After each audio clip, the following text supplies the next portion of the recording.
All right, I'm Scott Farber, along with that sick man on the other side of me. Okay. We're not going to even start it over. We're going to keep going because you're going to be coughing through the whole thing anyway. That's true. He is former New York Giant, a closet Cowboy fan, the NFL Player Association president of the Dallas-Fort Worth chapter, host of the Extra Point on the GBC TV network, host of this podcast with me, a Memphis living legend, hopefully is going to be the man of the year in Fort Worth. Proud to call my friend. He is Larry Mallory. Good to see you, Scott. I almost said Larry Montel Mallory. Oh, now, you know. If I saw that on a promotional piece on you. Did you? And I go, holy cow, I like that. Well, I like the name, but I hide it so that, in case the police are looking for me. Oh, gosh. All right, man. We have little bits of so many things to talk about, but I've got to ask you first because I think this is really way out of hand now. We all went nuts because Bryce Harper, he signed a $330 million contract to play baseball and everything. And now Mike Trout, they're saying, is going to sign a $430 million contract to stay in Anaheim. Is that getting out of hand? I mean, how are teams going to be able to afford to be on the field? The question really, that's a great question. And to add to that question would be, how are they paying it now? Because that's, what is it, the 25-man roster on the baseball team, and right. one guy gets this kind of money. I mean, and in baseball especially, look, I played baseball. Yeah. In people who keep all the stats, let's say he hits 40 home runs a year. What if 20 of them are when the score is 7-2 in the eighth inning? And it means nothing. How many, you know what I'm saying? Yeah, I do. How many of those home runs really were a game changer? He could go 0 for 4 and the team wins. He could go 5 for 5 the next day and the team loses because it's 9 guys out there. Yeah. And one guy can make a difference in a couple of games, but in the 162 season, it is the team. It is the team. And I'm not putting Trout down because I'm a firm believer. If you're a player, get whatever you can. And that's where I was going. Yeah. Exactly. Yeah, right. Absolutely. I'm with the players. Because get I the guarantee money. you there's not one player in any professional sport that makes more than an owner. More than a head coach. At the end of the day... Well, this guy's making more than the manager of the baseball team. Well, there's no manager making $35 million a year. Well, that's true. But I didn't think it was any college coach.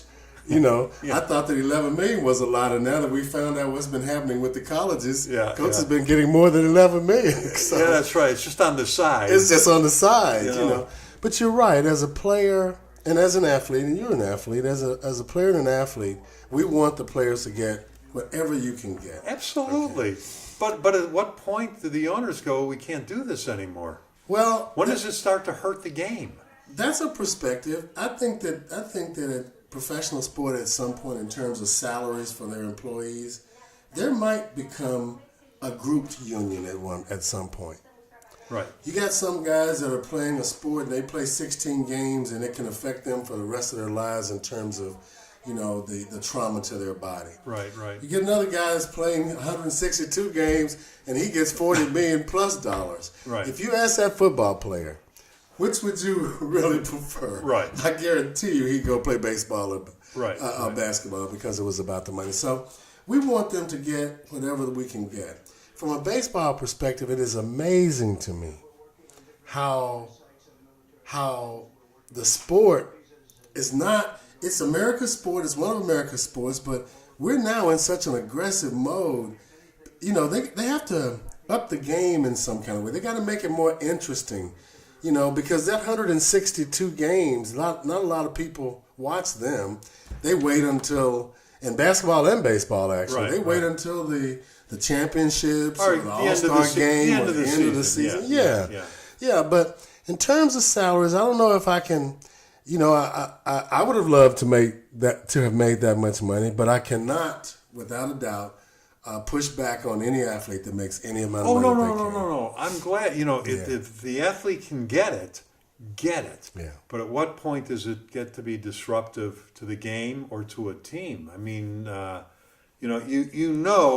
that there are going to be times when Bryce Harper or Machado or any of these guys who get the big free agent money Right. are going to, their teammates are going to go, I bailed your butt out of this game. Yeah. You know what I mean? There'll be a little bit of that because there's got to be some resentment for that kind of discrepancy in salaries. You know, I'm not. There is a big discrepancy in the salaries across the board in all sport, but I don't think there's a player-to-player issue as much as it would be. I agree. I'm talking about though at some point because $430 million contract it's starting to get to be. I don't know the word even. How many baseball teams are there? I can't 30 or 32. Yeah. So is it reasonable to think that there's a big number guy on each one of those 30 plus teams? At least one. Yeah. That's just like football. The absolutely. Yeah, quarterback is. But it's established in football. You have put it through my head. It's the quarterback. It is the In quarterback. baseball, it just happens to be the superstar. It could be the first baseman. It could be the center fielder. Which we think is even fairer. You know what I mean? Yeah. Yeah. So even with the salary dispensation and the work dispensation, 162 versus 16 or whatever, and basketball there's an 82 or whatever. You know, again, like you said, we want to make sure that the athletes make the money. But I think that I don't think it's the athlete's requirement to make the game interesting for the public and also to set the parameters. If they're paying those athletes that kind of money, the owners are making much, much, much, much more. And they should be the one that's ensuring that the game is interesting and exciting and on to the public so that they continue to attract the type of funds. You know, we've talked about the fact that all the owners of all professional sports are kind of getting monopolistic. Right. When you get into that fraternity, now it's just not the ownership of that team. You know, there's a lot of ancillary investment opportunities that come along with that. Yeah. You know. So now I want to just switch gears completely. You know, and I was I want to talk a little bit about the CTE. Is that ever going to really affect sports? Because the reason I even posed that to you, Danny Carcillo, a former hockey player, is a big advocate now about CTE. And he's done some work with your good friend Kimberly Archie. Mm-hmm. But I was just reading up a little bit today. He got very involved with the CTE issue because of another former hockey player, Steve Monador, died at age 35, and they had found out he had severe CTE. Mm-hmm. I didn't even know that. And so so I see it. So it's in hockey a little bit, and I don't know if they only played hockey or if they played other sports, but it's an issue that seems to be it's only going to grow. Is it going to affect? We were thinking football, but is it going to affect sports in general? I mean, parents with allowing their kids what to do or whatnot. Are they going to be wearing helmets in every sport? Well, I think it affects a broad base of sport. In fact. I'm on the board of the mothers that have lost their high school sons. Right. And I participate on a board that works with cheerleaders. Right. And cheerleaders in high school are the second largest case of injury in high school sport is with cheerleaders. But injury, not CTE per se. Well, broken spines. Oh my gosh. Handicap for life. Yeah. CTE. They're still alive, and CTEC can only be diagnosed after they're gone. After death. Yeah. So fortunately, we still have the children here, the girls here with us. But and it's a proper subject in that just this past month, and I don't know the exact day, but they actually celebrated National Brain Injury Day up in Washington D.C. Right. I had to go to the NFL convention, so it was right around the 11th through the 15th of March, obviously. And Solomon Brannon, who played in the first Super Bowl, that was the president of the Atlanta chapter, he went up with all of the 16 mothers, and they held like a trade show event in Congress and continued to talk about it. So from a CTE standpoint, you're right. We're seeing it now in a number of sports, and I think I shared with you. When I visited England, I really was impressed on how youth rugby in the UK is promoting their sport. It's almost like our flag system. Right. They're promoting it to where we protect the brain and don't allow, in the early stages of a child's life, the opportunity for that brain to bump up against the skull. And those are some of the bruises that they end up seeing, when they diagnose CTE. Well, sports is such a big part of every kid's life, basically. I know not every single child, but it is such a huge part of growing up. I mean, for me, Little League, and all the other sports that you would just play in the park that weren't organized, which was every day. Mm-hmm. Kids don't go to parks now. That's right. No little leagues like we did. I may have told you this. Maybe we talked about it, but it was a funny story. When I was coaching baseball all those years, I would always have mothers come up to me, and dads, and say, "Okay, Scott, were the kids, because better than, like mocking me than they are today?" And I'd always say, when I was growing up, we were much better. And how could you say that? I said, because your kid plays once a week because you pay somebody $75 to lob a ball to him and tell him good swing. I said, when I was a kid, we'd go to the park at 8 in the morning, and at 5 in the afternoon when our dads would be whistling to come home for dinner, I said, so the worst kid on the team caught a pop-up. That's right. Now the 3 kids that could catch a pop-up going into the outfield. Right. So, because it was such a part of our life. It was our life. And it wasn't organized, but we were playing. Yeah. Every single day. So it's almost like now we have parks and recreations departments. Right. But where are the parks and where? Well, Larry, I used to have to go to get a practice field once a week. I'd have to go stand in line on a morning at like 7 a.m. And the line would be 100 guys trying to get time in the park. And depending on where I was standing on line, I could see what time I was going to get for my practice, and if somebody could show up at that time.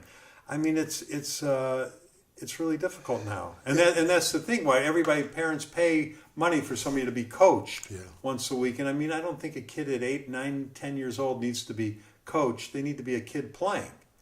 That was reinforced twice for me recently. Once at the Super Bowl, right, where a lot of the interactive conversations were relating to youth safety in sport. Right. And there was a lot of conversations about just what you said earlier, how important sport is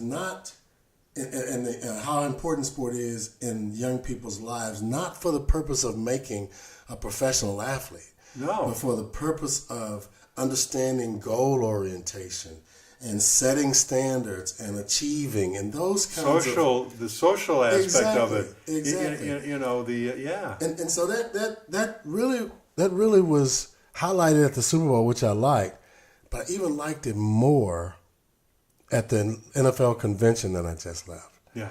This was, of all the conventions, and I've attended a number of them, this was the first one that some high-profile active players stayed there, when we had our interactive day.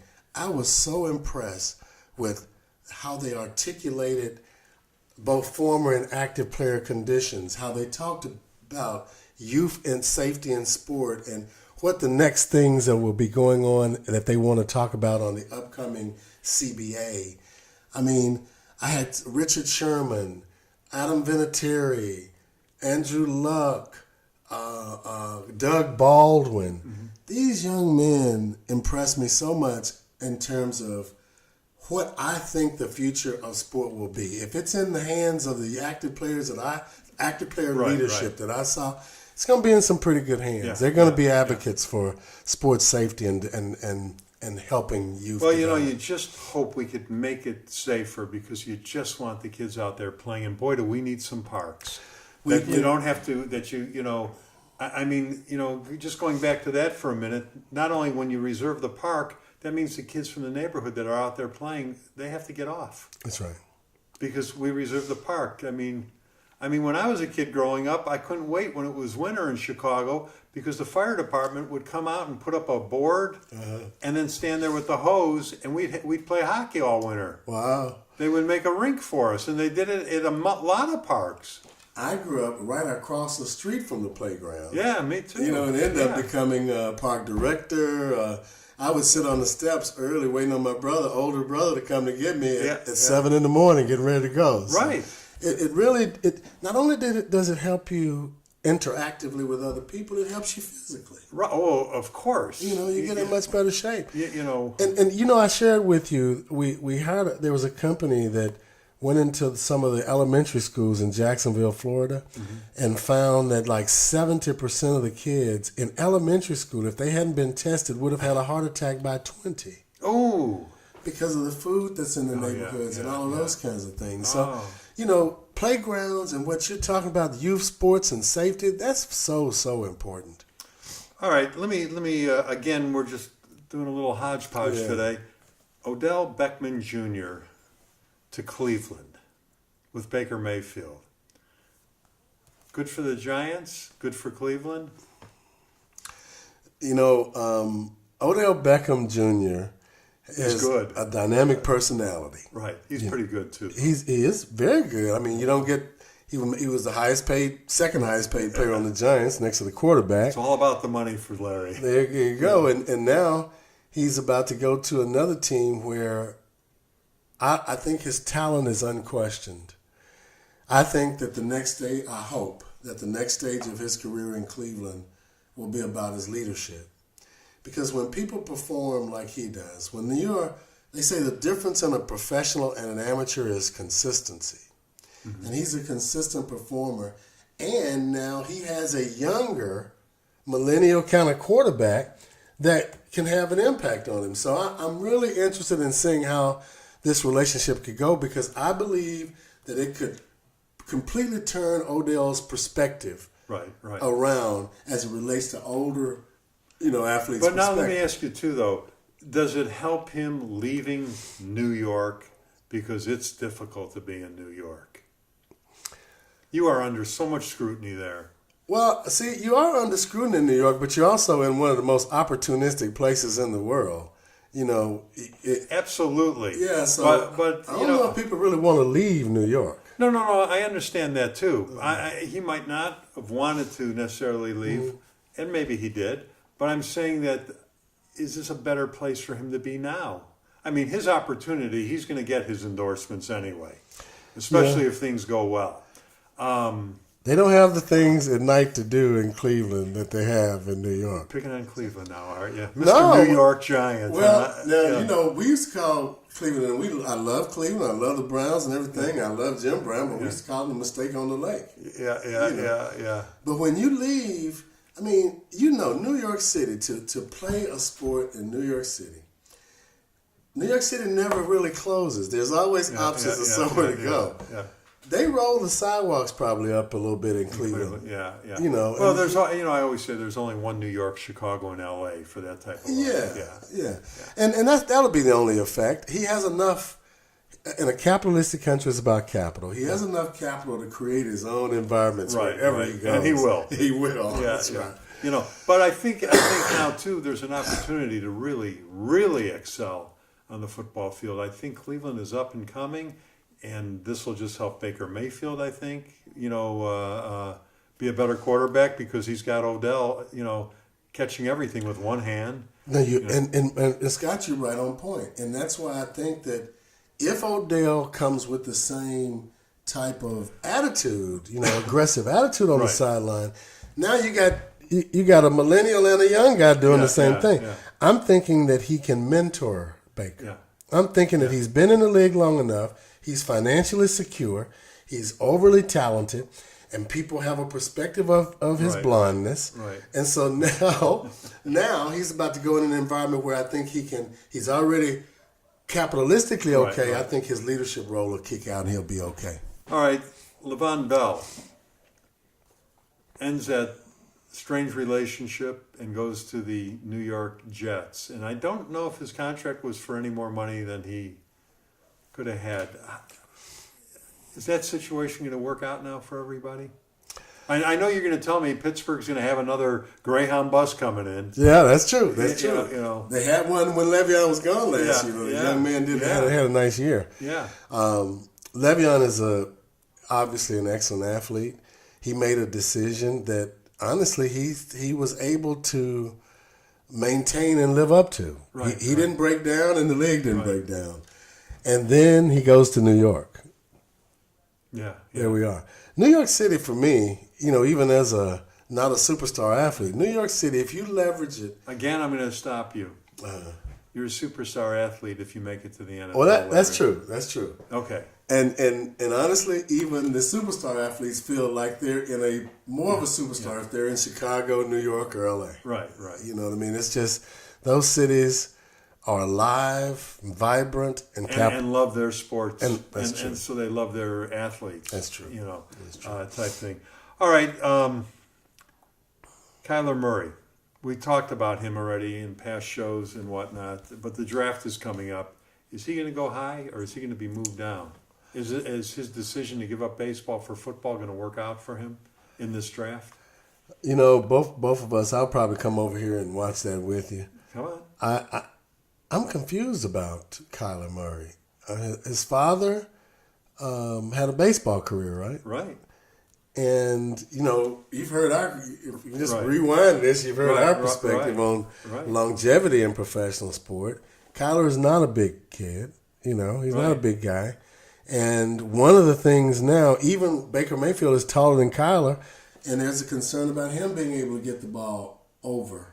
Right. The well, at the beginning of this show, you were saying, I wish I played baseball over football. Knowing everything now. Yeah. So in my first perspective on that, Scott, I thought that his agent was waving him over the NFL to influence money. I've learned later that he had to give that money back, or most of it back. Yeah, most of it back. It was like $4.6 million he had to give back. He only lasted like $400,000 out of it.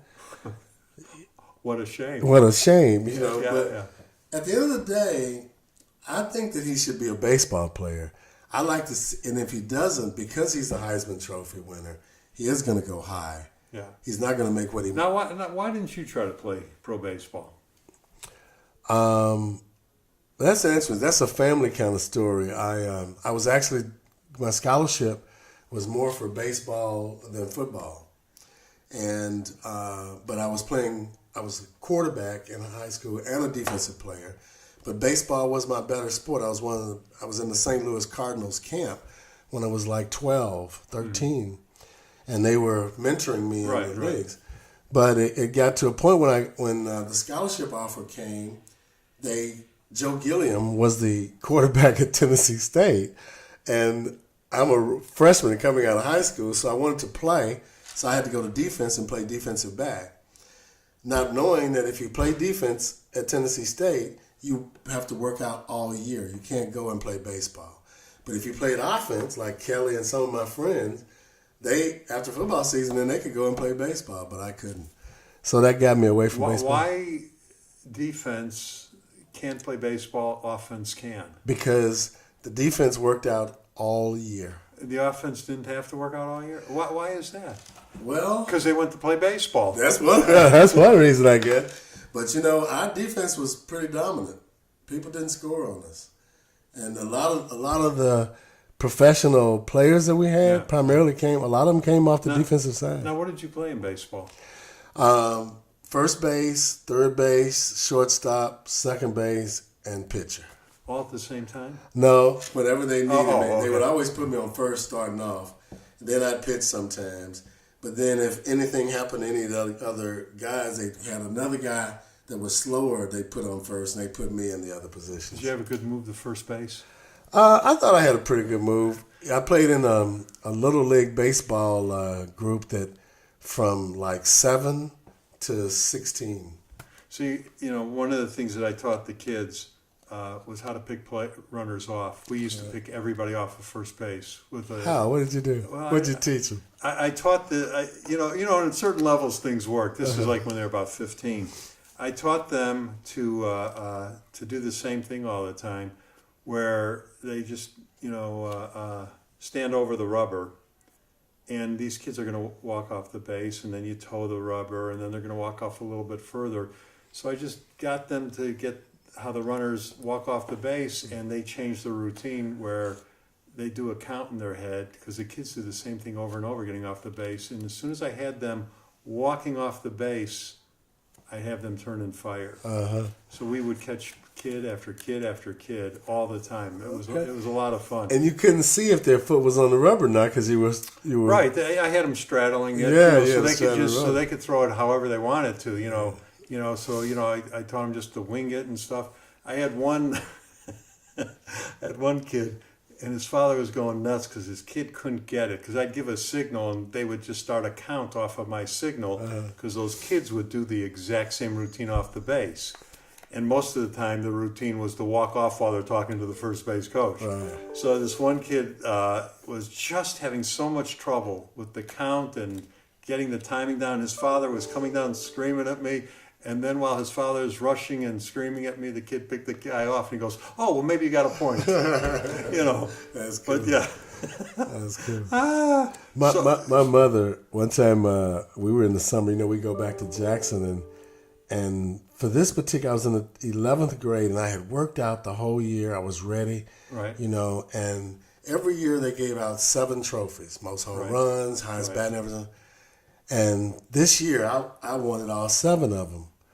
And I come there and I earned all 7 of them, but my brother wouldn't give me all 7. He was the general manager of the league. He only gave me 6 of the trophies, and because he wanted some other kids to, he gave another guy the other trophy. I got so mad. Yeah. I called my mother. I started crying. I cried for like 2 days because I had been practicing all year to get all 7 of these trophies, and I basically had led the league in every category. And then he ends up giving my trophy. I talk about that tonight. He's 74 and I'm 68. So were you a junk pitcher or a fastball guy? Fastball guy. So you could have had a 12, 15-year career in the major leagues, and you went to the NFL. Yeah. Well, actually, I didn't get a chance to play baseball, and then I ran for student government president, and all the football players started to threaten everybody in the college campus and let them know if they didn't vote for me that they would jump on them. Yeah. And so this is my senior year, and I was to be drafted by either the Cowboys or Green Bay. And the coach calls me in his office and tells me I was trying to take over the team because the guys were threatening the students. Yeah. And he pushed me, and I pushed him back. And so I ended up leaving the school after that because, I told you about 5, 10, and 10. I would have been rolling for the rest of my life. Yeah. And so I left the school, and that's when Larry Zonka, Jim Kick, and Warfield announced they were leaving the Dolphins going to Memphis. And out of 1,700 guys, we had about 6 guys that made it as free agents. So that started the career. Well, in everybody's life, it's that sliding doors effect, That's true. Isn't it? That's true. Getting on the bus in the morning or missing the bus. What's going to happen? What's going to happen? All right, I'm going to tell you one quick story of my coaching again, and then we're off of this silly stuff. This one always makes me laugh. So the kids always said, "Scott, you play ball. You always brag about this and that. And, why don't you take batting practice?" So I had one of the kids pitch to me batting practice, and I coached them. I hit the balls to them, but go swing a baseball bat at a thrown ball, So I'm up there and starting to hit a couple and feeling good. Well, then I nailed one. Okay. And that feeling came back, when you just hit it and you just feel that little ping, and I go, man, is this bringing back memories? This was great. And that ball flew over the dead center field wall, 272 feet. The kids, the parents, everybody was so impressed, and I was so thrilled, and I'm going, that's as long and as hard and as far as I'm ever going to be able to hit a baseball now at this point in my life. And then 30 seconds later, I went into a state of depression like you can't believe, because I'm going, that is now as long and as far as I'm going to hit a baseball in my life. It just made it over 272. I said, when I was playing baseball, the center fielders come flying in to catch that little pop-up. Right. You know what I mean? So I put it in perspective, and then I went through a depression and realized, okay, I'm done. Everybody was impressed, and I'm crying. Look what happened to me. All right, the Masters are lurking. Has Tiger got a chance? Well, I'm I'm a Tiger fan. Me too. And what was it? The last tournament was the Arnold Palmer. Well, he missed that one because he was hurt. He played this past week in the Players. The Players, that's what it was. Yeah, the Players, yeah. I like how he's playing. I just think that it's just much more competition than it was in the past. And then you got the changes in equipment. That has 5'6" guys hitting at 320 yards. But I just think the difference is he's older. Well, yeah. He's 43 years old. Yeah, but what other sport has a senior tour? Well, I know, but that's because golf you could play forever. That's right. I mean, I'm going to be your caddy when you're playing in England. That's right. And I want 10% period. That's right. I mean, right now Bernhard Langer is running the senior tour over here, winning more than he won when he was, Oh, all those guys. Some of those guys that were just tour players that maybe won one or two in their career are cleaning up. And they're making more money on the senior tour, which isn't paid a lot compared to the main tour now. Right. But when they were playing on the main tour, it was very little. When you talk about adjustments in sports like we were talking about in baseball, you're seeing now the same impact in golf that you saw from basketball to football. Football coaches started looking for centers and forwards for defensive ends. Right. Or, oversized forwards for tight ends, that kind of thing. When you start getting guys like John Rahm and all these big boys that's hitting it a mile, and the equipment equalization is important because Rory McIlroy, is 5'8", 5'9", he's also hitting at 320. 320. I've seen him hit him 400. There we go. See, so for me, the evolution of golf has come almost, I think, quicker than a lot of sports. Yeah. Because the guys now that are coming in, there might even be a mid-tour, like from 40 to 60, something like that. Oh, man, would Mickelson clean up on that? And Tiger. Yeah. But Scott, what do you think about this, though? Because we had a conversation about the playing fields of all sports. Right. We talked a little bit about coming from grass to turf. Right. With the distance that these kids are hitting this golf ball, when Tiger started that distance thing, they start to move traps out a little longer or move tee boxes. Is it going to be enough land? Well, I still think they can adjust the course to control some of those scores. I really do. I mean, and the easiest way for them to control the scores is the traps around the greens and the greens themselves. True. That's very well said. I mean, when somebody makes a putt and you see the ball doing this. Yeah, that's true. All right, I got two last things because they're telling us it's time for us to get out of here. Okay. We've got the March Madness coming up. It starts, from when we're taping, it starts in a day from when we're taping this podcast.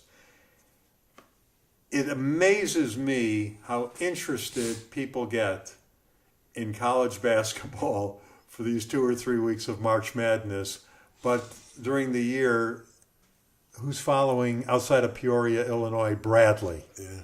But in March Madness, how did this become such a big dominant thing? I mean, it consumes everybody in the brackets and, Well, I don't know how it became dominant, but that explanation was right on point. Because you're looking at one, there's and me also. Yeah, I think it's the football basketball overlap. You end the football season. That's good. Yeah, you end the football season. Basketball has already gotten started, and this is right at the time before all the playoffs. Exactly. Then the Super Bowl comes, so you're still locked in on that. Right. Now you're about halfway through. The first thing I think that kicks you in on basketball would be the All-Star game. Yeah. You know what I mean? Yeah. Now, we're not even in college. This is still pros.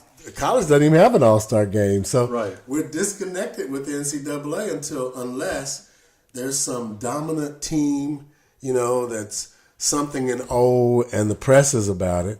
The only other time that you draw some type of interest is when it comes to the playoff time. I think it's a conspiracy from the wing places and beer places. That's a good point. It's unbelievable to me how and people that have no clue about sports in general are handing me their brackets. Right. It's amazing. Right. And I got to be filling out my brackets for all the little silly things that you're going to be in. But what is it? There's that $1 million bracket, or ESPN used to have. Maybe they still have it, and nobody ever gets past like the second day. Before they're all eliminated. You've always been able to ask stimulating questions to enhance the brains of I'm annoying, CTE is what you're guys saying. No, what you just brought up hit me. It's like in America, in a capitalistic environment, everything has a season. Right. You follow me? Yeah. And no one sport, no one product, no one advertising. Nothing controls the entire. I was in sales a lot, so that's why we have the graphs of when the highest sales volume is, and right? When you can focus your, and it's the same in sport. Oh yeah, absolutely. But I've never looked at it until you just yeah. brought it up like that. You roll out of one into another. Each one of the sports, the ending of that sport is a championship. Right. So get your money, Right. And the more that you can keep the interest of the paying public over a season, the better your environment is.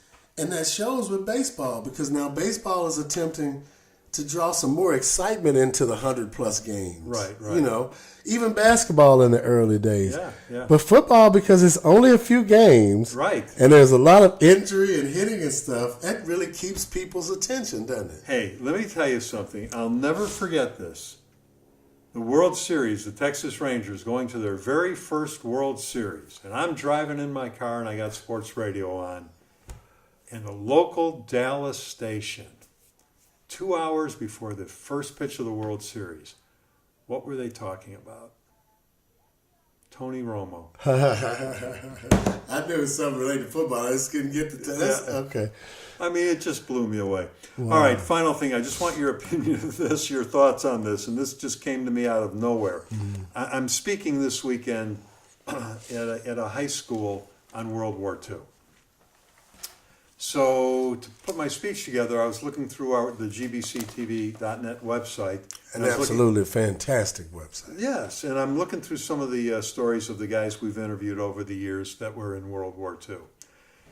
And one of them, and I love this guy, Charles Alford is his name, and I hope he's still around. But Charles came to the interview in his 90s and still had his uniform on from World War II, still fit him. I mean, I love it when they would do that. He was in the Battle of the Bulge, and he was a liberator. And I had asked him in that interview, from his experience, what is it that he took home with him? What did he think about and everything? And what he said to me really blew me away. He said to me how gullible the German people were to let Hitler do what he did. That was his takeaway from World War II. How gullible the people were the German people were to allow Hitler to do what he did. Interesting. Thought it was pretty apropos. Just something to think about, man. Well, I got a comment on it. Well, that's what I was wondering. And now he said that to me 5 years ago. I'm trying to say it in a way in which I don't think we need to say anything. Well, to me, the power of that statement is the power of citizenry. Right. I was driving over here right now. I'm dealing with some tax issues, and I was driving over, and I'm like listening. you're the only one. Yeah. And I was listening to the number one person number one in our country is dealing with tax issues too. Right. And I wondered if I could do the same thing that he could do. And what it brought to mind was how important a citizen's voice is. Right. And that's, to me, is what that statement is about. Well, it just blew me away what he said, but how it applies to us today. Yeah. Battle of the Bulge, a liberator, and his experiences were vast, what he saw and everything. Yeah. And his takeaway was how gullible the German people were to let Hitler get away with what he did. And I just think it has meaning today, however anybody wants to think about it. Yeah. All right, man. I'll see you next time. All right. Be good. Take care. All right.